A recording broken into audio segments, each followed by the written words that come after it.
ইনকিলাব জিন্দাবাদ, সিআইটিউ বিচ্ছেদ, রাজ্যে ক্রমবর্ধমান নারী হিংসা বন্ধ করতে।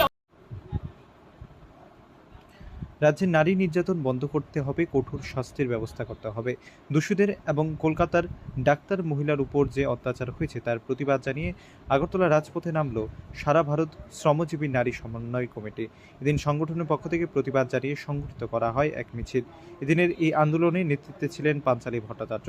সংবাদ মাধ্যমকে এই কর্মসূচি নিয়ে বিস্তারিত জানান তিনি। মিছিলটি সিআইটিউ অফিস থেকে শুরু হয় এবং আগরতলা শহর পরিক্রমা করে। ব্যুরো রিপোর্ট, প্রগতি নিউজ।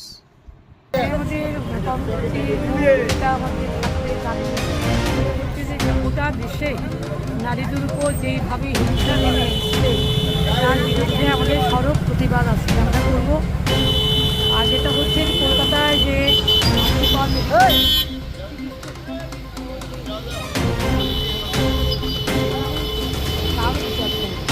এই দুটো ইস্যুতেই আমরা আজকে এখানে আমরা জানাবো।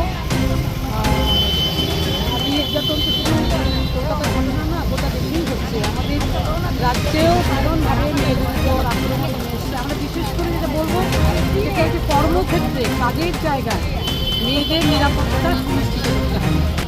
এই বিষয়টাই আজকে আমাদের প্রাধান্য পাবে।